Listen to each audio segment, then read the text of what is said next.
So in this video, we're going to talk about Thucydides' history of the Peloponnesian War.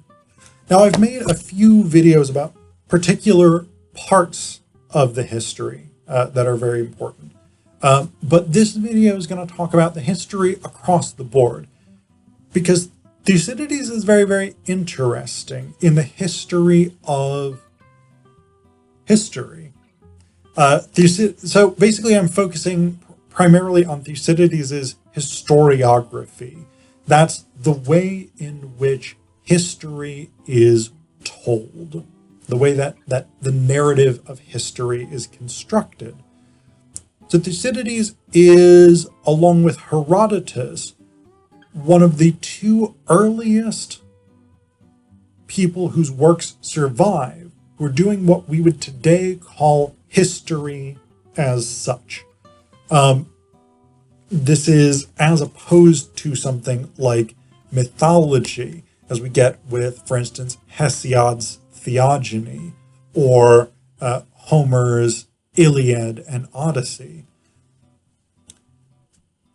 What Herodotus and Thucydides are attempting to do is to record an accurate description of events as they actually occurred. And this is a unique endeavor in the history, at least of Greek literature, and really kind of in the history of what we would now call the Western tradition, including Middle Eastern societies, Egyptian society, etc., etc. But there's some big differences between Thucydides and Herodotus, Herodotus being the earlier of the two historians. One of the things is that Thucydides is much more concerned with fact-checking.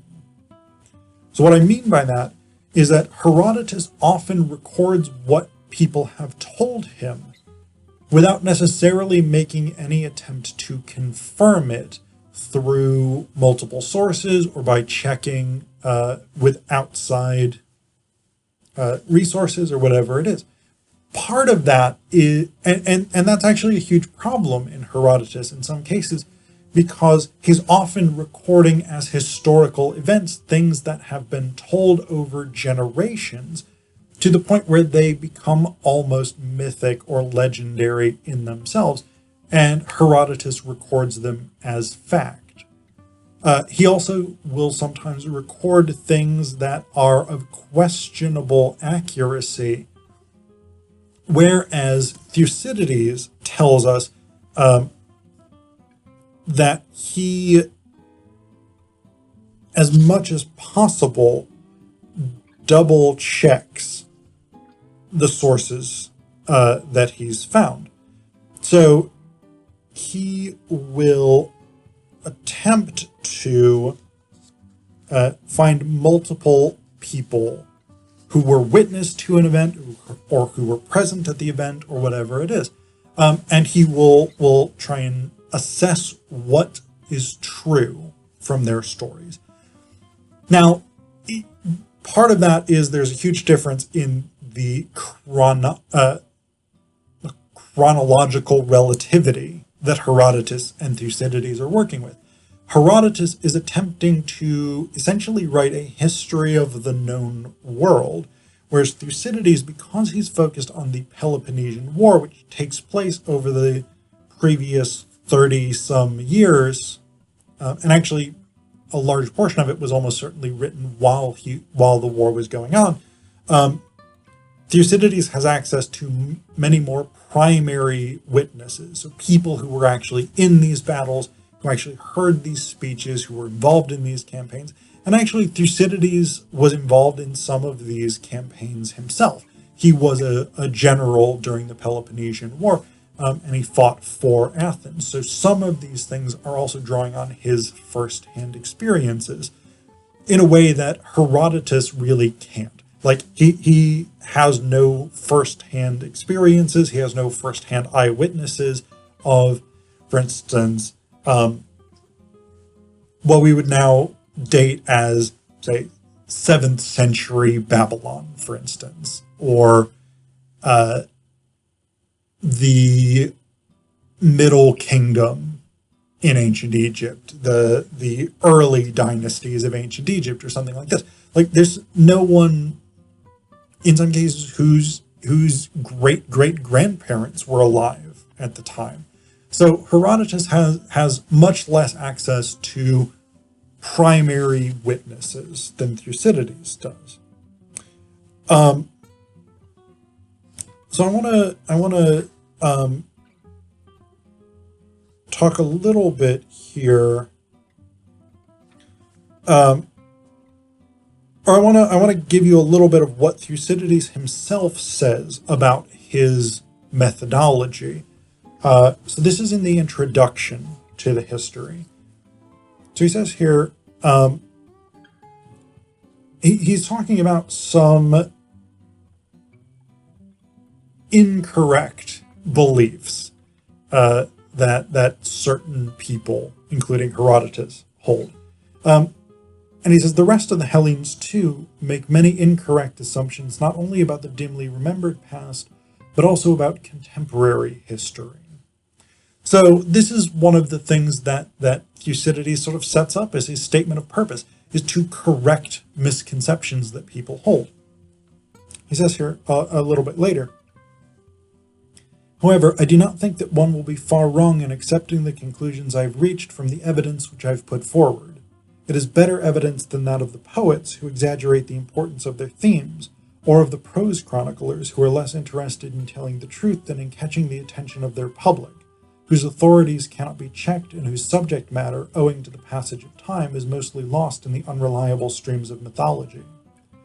We may claim instead to have used only the plainest evidence and to have reached conclusions which are reasonably accurate, considering we have been dealing with ancient history. As for this present war, even though people are apt to think that the war in which they are fighting is the greatest of all wars, and when it is over, to relapse again into their admiration of the past, nevertheless, if one looks at the facts themselves, one will see that this was the greatest war of all. So Thucydides, again, is very much concerned with his contemporary history, but he is making a concerted effort to be accurate about that history in a way that Herodotus is not necessarily as concerned about or as able to do given his subject matter. Now, the one very, very significant gray area in terms of Thucydides' accuracy is the speeches that he records. And he records a lot of speeches and a lot of dialogue, like the Melian dialogue, for instance.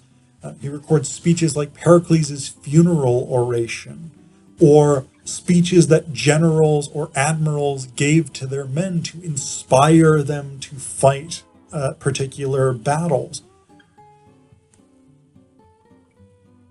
Here, Thucydides is in a sort of weird balancing act, because on the one hand, he's trying to record as accurately as possible what was said without any sort of transcripts or anything like that. So he has no sort of primary sources for what was said. But then on the other hand, he explains that he is also concerned with reproducing what that speaker should have said, what was appropriate in that situation. So he explains this here. In this history, I've made use of set speeches, some of which were delivered just before and others during the war.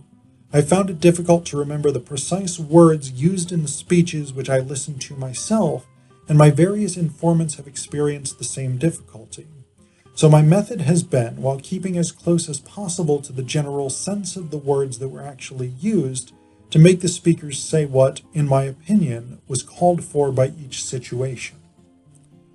So this is a weird element of Thucydides' historiography, because he is so much dedicated to checking and double checking and getting things right, which is of course an admirable approach to take for a historian, that it seems really surprising to somebody steeped in the modern historical tradition, modern approaches to historiography, that he would just kind of say, I got the gist of it, but really I was more interested in what should have been said in this instance. That's a very, very odd approach from a modern perspective. Now, it's almost inevitable, realistically, in that Thucydides is primarily interested in military and political matters, and so speeches are going to be crucial. But it's almost inevitable that you get this sort of weird blend of what happened and what should have happened, because Thucydides does not have access to the kinds of primary documents that contemporary historians tend to work with. So modern historians, if you're, say, a historian of World War II or the labor movement in the 1930s, if you're a historian of Tang Dynasty China, if you're a historian of the Mayan Empire, people tend to look for documents and artifacts, concrete physical things that exist that tell us about those cultures or civilizations or time periods. Thucydides is not doing that. Herodotus is not doing that. They're not looking for documents or artifacts. They are getting their information from witnesses, sometimes second-hand or third-hand or more, especially in the case of Herodotus. But they are relying on what people remember about the events. And again, Thucydides is sort of cross-checking various accounts whenever he can to try and make sure that what he's recording in the history is as accurate as possible.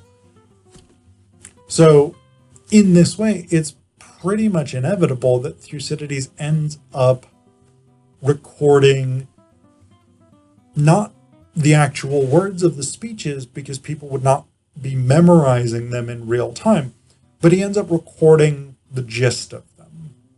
So it's he's an interesting historian, not just because this is an incredibly important resource for telling us about the Peloponnesian War, why it was fought, who fought it, what actually occurred in the war, but because Thucydides is as a historiographer, as a person who is essentially making up how to do history as a discipline, Thucydides is incredibly important.